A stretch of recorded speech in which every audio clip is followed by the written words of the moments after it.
Aku adalah seorang istri yang memiliki suami yang sangat bekerja keras untuk kehidupan kami, saya dan anak.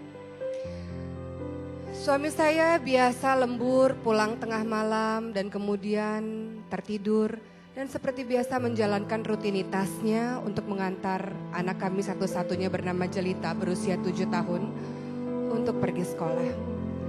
Suamiku adalah suami yang tidak romantis. Setiap hari memang dia menciumku ketika dia pergi kerja atau pulang dari kerja. Tapi aku tidak memperdulikan begitu sangat karena aku pikir memang dia adalah tipe yang tidak romantis.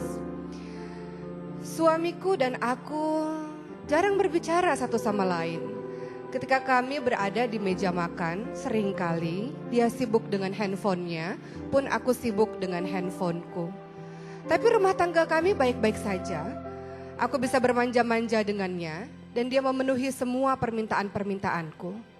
Sampai suatu ketika, suamiku yang bernama Mario ini sakit. Pencernaannya sakit sehingga ia harus dirawat di sebuah rumah sakit di ruang ICU. Ketika aku merawat dan menemaninya sehari-hari, salah seorang wanita datang untuk menjenguknya.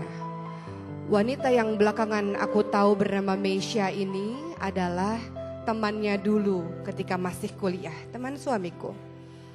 Namun ada yang berbeda dari Meisha. Wajahnya biasa saja, rupanya biasa saja, tapi matanya memancarkan kehangatan. Dan setiap kali Meisha berbicara, senantiasa mulut yang keluar, kalimat yang keluar dari mulutnya adalah kalimat-kalimat yang mungkin saja setiap orang yang mendengarkan akan jatuh cinta pada Meisha. Dan aku merasa ada yang berbeda dari mata suamiku ketika memandang Meisha. Pendar mata yang tidak pernah aku lihat sebelumnya. Bahkan suamiku tidak pernah melihatku dengan pandangan seperti itu. Aku baru tahu Meisha bertemu dengan suamiku 5 bulan yang lalu dalam sebuah pekerjaan. Dan aku ingat-ingat 5 bulan yang lalu suamiku juga sangat baik. Memberikan perhatian yang luar biasa terhadapku. Dan tak jarang memberikan banyak sekali barang-barang baru untukku. Beberapa saat kemudian hari terus berjalan. Dan Meisha kembali lagi untuk menjenguk suamiku. Saat itu aku sedang menyuapi suamiku dan aku merasa sangat kesal karena suamiku tidak juga mau makan. Tubuhnya semakin lama semakin mengurus. Dan Meisha memberi isyarat padaku untuk memberikan piring tersebut ke tangannya. Dan aku pun menyerahkan begitu saja pada Meisha. Meisha mulai menyuapi suamiku. Dan makanan itu habis. Suamiku memakan setiap suapan dari tangan Meisha. Hatiku sakit sekali melihat pemandangan itu. Kenapa dengan tanganku sendiri suamiku tidak mau untuk menghabiskan makanannya. Tapi di tangan Meisha dia mau menghabiskannya. Kemudian aku merasa bahwa rasa sakit ini lebih sakit daripada aku memeluk tubuh suamiku dan suamiku membelakangiku. Aku berharap suamiku mau menciumku, tapi dia tidak juga mengunjungku. Ini jauh lebih sakit rasa itu. Dan hati ini lebih sakit rasanya dibanding ketika aku melahirkan anak Mario, anak suamiku itu dengan operasi sesar. Rasa sakit ini lebih sakit rasanya dibanding aku dicueki olehnya ketika dia sibuk dengan laptopnya atau dengan handphonenya. Aku sakit sekali melihat pemandangan di depan mataku suamiku disuapi oleh gadis lain. Kemudian, aku tak punya alasan untuk membenci Meisha. Meisha adalah gadis yang sangat baik, wanita yang sangat baik. Dia sering membawakan makanan untuk aku dan anak-anak di rumah sakit. Suatu ketika Meisha pun pernah menjenguk suamiku dan ia datang dengan suaminya dan anak-anaknya. Maka apa alasan aku untuk membenci wanita yang sangat baik tersebut? Di suatu sore, ketika hujan rintik-rintik, aku pulang sebentar dan aku bertemu dengan anakku Jelita di rumah. Dan anakku mengatakan, "Mama, aku baru saja menemukan passwordnya ayah. Dan mama lihat, ayah lagi kirim-kiriman email dengan Tante Meisha. Mama mau baca," kata Jelita. Maka aku pun membaca email yang dikirimkan oleh Mario suamiku terhadap Meisha. Dan apa isi dari email tersebut? Suamiku mengatakan, "Meisha, kau tahu sudah lama aku memendam rasa cinta terhadapmu. Terima kasih Meisha yang telah hadir dalam kehidupanku. Dan kau satu-satunya yang ada dalam hatiku. Aku tidak tahu apakah aku mencintai istriku atau tidak. Kalaupun aku mencintainya, itu karena aku adalah suaminya dan dia adalah istriku. Kalaupun aku mencintainya, itu karena dia adalah ibu bagi anak-anakku. Kau tahu Mesya, sebenarnya tubuhku, hartaku milik istriku, tapi hatiku hanya milikmu wahai Mesya. Kalimat tersebut sangat membuatku kaget dan aku tak tahan menahan air mataku.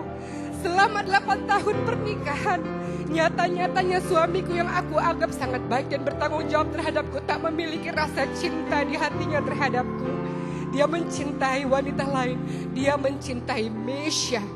Dan mulai saat itu, aku pun berusaha untuk menulis surat, untuk meluapkan rasa sedihku. Surat yang tidak pernah aku berikan kepada suamiku. Aku tulis hari demi hari perasaanku. Dan aku pun berubah menjadi istri yang jauh lebih baik daripada sebelumnya. Aku berusaha melayani suamiku dengan sepenuh hati. Aku berusaha mencintai suamiku dan setia terus berada di samping tempat tidurnya di rumah sakit. Aku tetap terus bersabar dalam menyuapinya walaupun dia menolak suapan dariku. Aku berusaha untuk menjaganya siang dan malam. Dan aku seringkali tertidur di samping tempat tidurnya. Aku mencintai suamiku walaupun aku tahu dia tidak pernah mencintaiku. Aku mencintai suamiku, karenanya aku membiarkan dia untuk tetap mencintai Mesya dalam hatinya. Aku sangat mencintai suamiku, aku rela melakukan apapun dan aku ingin menjadi istri terbaik untuknya. Suatu ketika, aku pernah membuatkan makanan untuknya. Dan aku merasa dia sangat khawatir karena aku basah kuyup ketika aku belajar membuat makanan di tempat orang lain. Dan kemudian ketika pulang-pulang hujan deras, dia memelukku. Dan apa yang dilakukan oleh suamiku tersebut, dia merasa kasihan terhadapku. Dan aku melihat ada mata yang memancar kepadaku dengan perasaan penuh cinta. Apakah itu artinya suamiku mencintaiku? Entahlah. Setahun pun berlalu, apa yang terjadi? Ada Mesya dan Jelita di sebuah tempat pemakaman, dan Jelita dengan isak tangis yang menyerahkan begitu banyak surat kepada Mesya. Tante Mesya, ini surat yang dituliskan oleh mama yang aku gak pernah tahu ini untuk siapa, kata Jelita. Maka Mesya pun mulai membuka surat demi surat yang nyatanya surat tersebut ditujukan kepada Mario, sang suami Rima ini. Di dalam surat tersebut, sang istri Rima ini menulis, suamiku, aku teringat beberapa tahun yang lalu kita bertemu dalam sebuah kantor. Aku merasa aku begitu jatuh cinta padamu dan aku merasa engkau pun membalas cintaku. Suamiku, engkau tahu betapa aku sangat overprotective terhadapmu karena aku sangat mencintaimu. Aku sangat posesif terhadapmu. Aku ingin selalu tahu di mana engkau berada dan aku selalu ingin engkau senantiasa bersamaku. Tapi suamiku, aku baru menyadari bahwa semua yang terjadi dalam pernikahan kita adalah tidak seperti terlihat. Bahwa ternyata engkau tidak mencintaiku, suamiku, tapi tidak apa-apa. Setelah aku tahu itu, suamiku, aku berjanji aku tidak akan pernah bertengkar dengan ibumu lagi. Aku berjanji jadi istri yang terbaik. Tapi sampai akhir, wahai suamiku, aku tidak pernah melihat mata itu memandang cinta terhadapku. Sebaliknya, aku melihat matamu selalu berbinar-binar ketika melihat Mesya. Suamiku, aku tahu sejak engkau bertemu dengan Mesya, aku melihat engkau sangat baik terhadapku. Engkau memberikan semua yang aku suka. Aku tahu suamiku, walaupun engkau tidak mencintaiku, engkau berusaha untuk bersikap baik padaku. Karena engkau adalah laki-laki yang mengagungkan pernikahan. Engkau laki-laki yang memegang teguh dalam komitmen pernikahan, walau hatimu tidak bersamaku. Maka suamiku, pada hari ini adalah hari pernikahan kita.